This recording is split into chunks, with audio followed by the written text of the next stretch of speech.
Bonjour.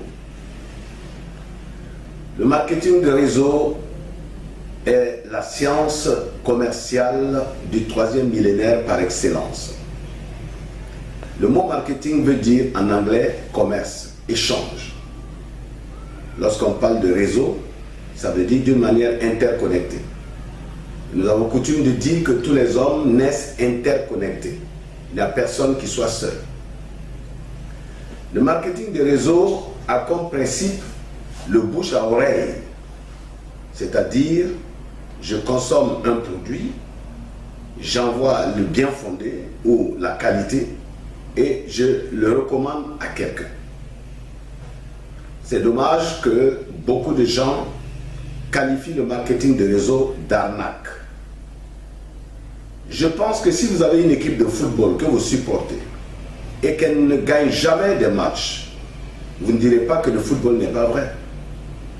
Si votre équipe de football n'a jamais remporté une coupe, vous ne direz pas aussi que le football n'est pas vrai. Le marketing de réseau est la science commerciale, le premier échange qui a existé dans le monde. Il n'y avait pas de publicité par le passé.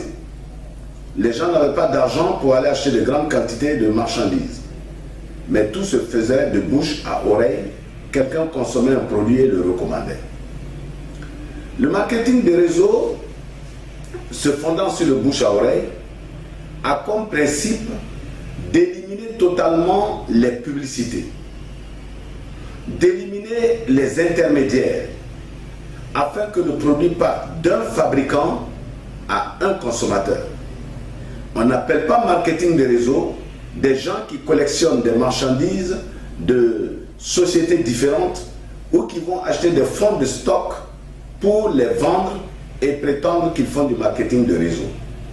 Parce que dans le marketing de réseau, la qualité du produit est la première exigence. C'est parce que j'ai consommé, c'est bon, que je recommande à un autre.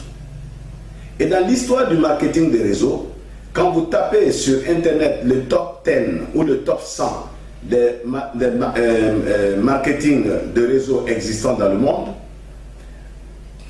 les 8 premiers sont pratiquement des entreprises de cosmétiques, c'est-à-dire des produits de corps, de soins, ou des compléments alimentaires, c'est-à-dire des produits qui aident le corps et généralement tirés de plantes. Alors, ceux qui font des compléments alimentaires ne peuvent pas vendre leurs produits dans l'industrie pharmaceutique. C'est comme nos tradis praticiens. Donc, ils ont trouvé le moyen de passer par le marketing de réseau.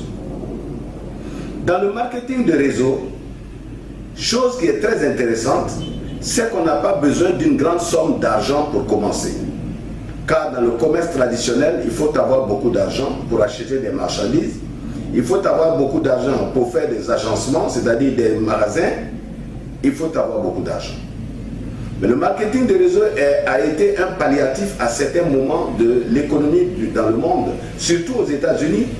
Lorsqu'en 1929, il y a eu une grande crise économique mondiale, toutes les banques étaient pratiquement par terre, les entreprises étaient par terre. Il fallait trouver des moyens de rebondir, des moyens de rebooster la consommation, des moyens de recréer de nouveaux investisseurs. Vous partez d'une petite somme.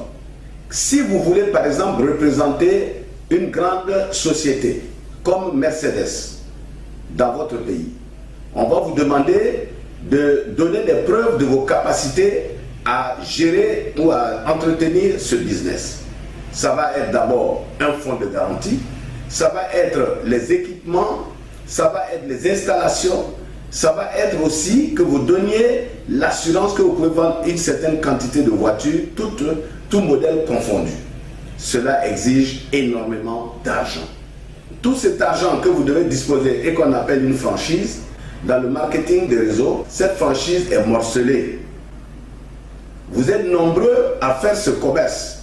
À cause de cela, le fabricant va exiger une petite mise de départ qui sera la même dans le monde entier. C'est-à-dire que le vrai marketing des réseaux, vous le commencez avec la même somme, quel que soit le lieu de la terre où vous vous trouvez. Ça, c'est la première chose. La deuxième chose, comme je l'ai dit, vous n'avez pas besoin de beaucoup d'argent. vous n'avez pas besoin d'acheter des stocks, vous n'avez pas besoin d'avoir des magasins. Vous vendez de bouche à oreille, on appelle ça aussi un commerce multirelationnel. Je vous donne un exemple. Supposons que moi, une compagnie de marketing de réseau me dise que sa mise est de 300 000 francs. Quand moi j'achète pour 300 000 francs de ces produits, je vous ai dit généralement, c'est des produits cosmétiques ou des produits de soins, des produits de beauté ou des produits des compléments alimentaires que nous appelons des fois les vitamines. Lorsque j'en achète pour 300 000, la police, ou du moins l'éthique même de la compagnie de marketing de réseau, serait que je consomme ces produits, que je vois le bien fondé, la qualité de ces produits, et que je recommande à des personnes aussi de venir acheter la même quantité que moi. C'est dire donc que si moi j'arrive à emmener 5 personnes à acheter les produits dans des catalogues où vous avez plus de 180, 200 produits, il achète les produits dont il a besoin, lui aussi voit que c'est bon, il en parle à un autre. Lui aussi vient acheter, il en parle à un autre. Ainsi, si par exemple dans un premier mois, moi j'ai parrainé, comme on le dit, 5 personnes qui sont venues acheter 300 000, 300 000, 300 000, à moi seul, j'ai fait vendre 1 500 000 francs. Donc sur les 1 500 000, la compagnie va me donner de l'argent qu'on appelle bonus, moi je dirais des remises, et ce qui est normal quand quelqu'un achète beaucoup. Donc on me donne une remise le mois qui suit. Et ça va être comme ça chaque fois que je vais parrainer une nouvelle personne ou des nouvelles personnes. En plus de cela, si les 5 personnes que j'ai emmenées, elles aussi s'intéressent à l'affaire et elles aussi parrainent et amènent des personnes, j'ai des bénéfices sur l'ensemble des opérations traitées par toutes ces personnes, et chacune de ces nouvelles personnes aussi a un intérêt, c'est-à-dire un bonus sur les personnes qu'elle a parrainées. Donc vous voyez, dans le marketing de réseau, l'avantage c'est que tout le monde gagne la même chose. Personne n'est patron de personne. Personne n'est chef de personne. Dès que vous entrez, vous devenez un chef d'entreprise. Donc, voyez-vous, une occasion de donner de l'emploi, du travail à tous ces jeunes qui sont là et qui ne savent pas ce qu'ils vont faire. Et donc, plus le nombre de personnes augmente et plus vos gains augmentent. Donc, le marketing de réseau va vous impliquer des formations pour que vous sachiez aussi parrainer, pour que vous sachiez amener de nouvelles personnes. C'est vrai, dans toute entreprise humaine, il y a des choses qui ne vont pas.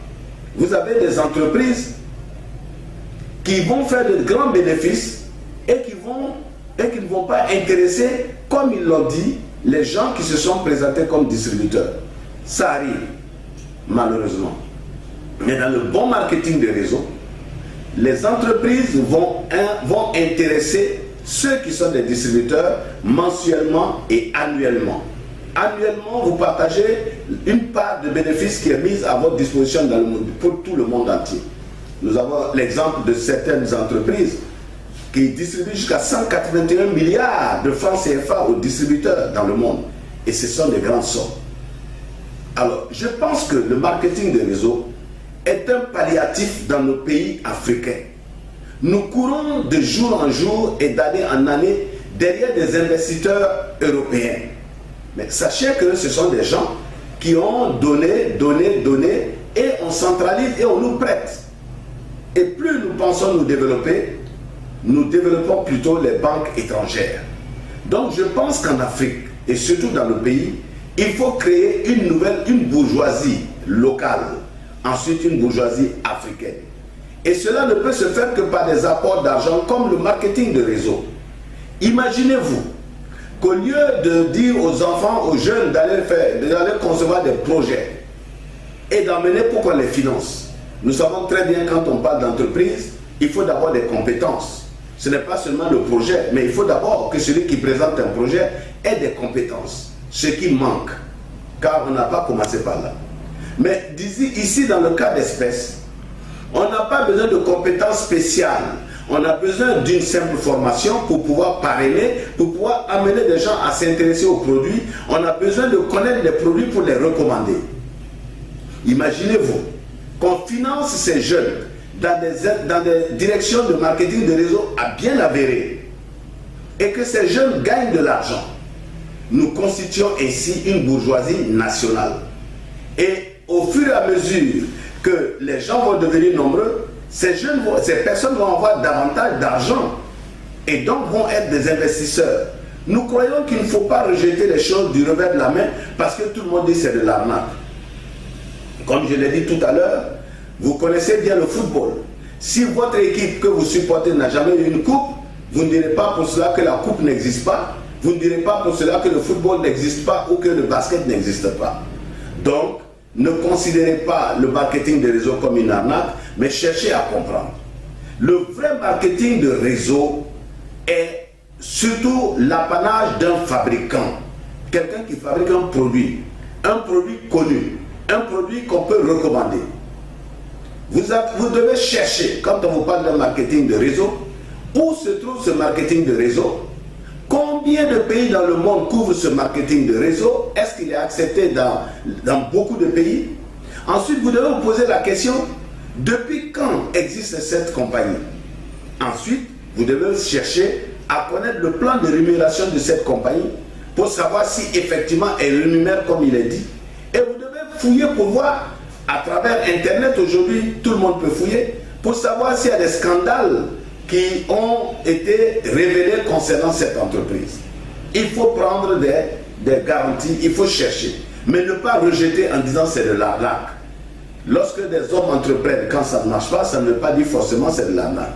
Dans le marketing des réseaux, à ne pas confondre avec les systèmes pyramidaux. J'appelle système pyramidal. Lorsqu'on vous dit d'apporter une somme d'argent et on ne vous dit pas ce qu'on fait avec cet argent, on vous garantit au bout d'un certain temps des sommes mirobolantes, des intérêts élevés.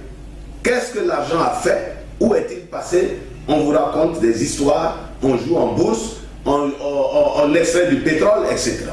Non. Dans le marketing de réseau, vous devez avoir la traçabilité de l'argent. L'argent sert à acheter des produits et à revendre des produits. Ce n'est pas de l'argent qu'on donne et qui se multiplie. On appelle ça un système pyramidal. Je donne de l'argent, on me donne un délai, je viens prendre plus d'argent. Mais à quoi a servi cet argent, je ne le sais pas. Cela est répréhensible et condamné par la loi. Donc nous ne parlons pas de cela. Je vous répète encore que le marketing de réseau se fonde sur la vente d'un produit. Et vous devez regarder si ce produit vous-même, vous l'avez aimé, parce que vous devez l'acheter et consommer d'abord. Et si vous avez aimé et que vous pouvez le recommander. Évidemment, il y a le marketing de réseau de services, comme par Amazon, comme Alibaba. Nous ne parlons pas de cela. Mais nous vous parlons du vrai marketing de réseau, c'est-à-dire le commerce en réseau. Il s'agit d'un commerce, il s'agit de vendre des choses bien précises. Autre chose, dans le marketing de réseau, lorsque vous avez acheté, lorsque vous avez participé à la mise, je prends un exemple, vous avez acheté des produits de 300 000. Si vous constituez normalement le réseau en parrainant, vous n'avez plus à mettre votre main dans les poches pour acheter des sommes mirobolantes comme certains le prétendent. Vous achetez beaucoup pour avoir des bonus, pour avoir des bénéfices. Ce n'est pas un marketing de réseau. Dans un marketing de réseau, vous êtes plusieurs et donc chacun vient avec ce qu'il amène, et qui est la mise conseillée, et à la fin, ça devient de grandes sommes, de grandes ventes. Je prends l'exemple chez nous, dans nos villages, il existait, on partait tous cultiver dans le champ d'un, et une autre fois on partait dans le champ de l'autre. Ça faisait que tout le monde avait à manger. C'est un peu la même image, c'est un peu l'image des tontines. Mais là, il s'agit de vendre quelque chose, il s'agit de vendre des choses bien précises. Et ce ne sont pas des choses qui sont chères. Généralement, ce sont des choses de la vie de tous les jours. Je vous ai parlé des cosmétiques, des produits d'entretien. Il n'y a aucune femme qui n'utilise pas des pommades ou qui n'utilise pas des eaux de toilette. Je vous ai parlé des compléments alimentaires. Nous, les Africains, malheureusement, nous attendons la maladie et si on a pu guérir, on a guéri, autrement on s'en va. Mais aux États-Unis et un peu dans le monde actuellement, les gens prennent des compléments alimentaires pour veiller sur leurs fonctions, les fonctions de leur corps. Les fonctions digestives, les fonctions respiratoires, les fonctions de la circulation sanguine. Et donc, il faut veiller tout cela comme on entretient une machine. Et cela, ces produits, on les appelle des compléments alimentaires. On ne les vend pas en pharmacie parce qu'on ne les présente pas comme des produits qui guérissent, mais c'est des produits qui boostent les organes du corps pour résister aux maladies ou chasser la maladie. Alors, chers amis, le marketing de réseau est la science du 3e millénaire pour permettre à quiconque veut devenir riche de pouvoir atteindre ses objectifs. On part de rien et on arrive à des grands sommets. Aujourd'hui, tous les grands richards du monde passent par là. Les téléphonies mobiles, vous téléphonez à 50 francs et dans la journée, des compagnies de téléphonie encaissent plus de 200 millions. Alors vous voyez, c'est ce même principe. C'est le principe de la mutualisation, c'est le principe du partage. Le marketing de réseau, la science du 3e millénaire pour créer des investisseurs, surtout dans les pays en voie de développement ou dans les pays qu'on appelle pays pauvres. Merci.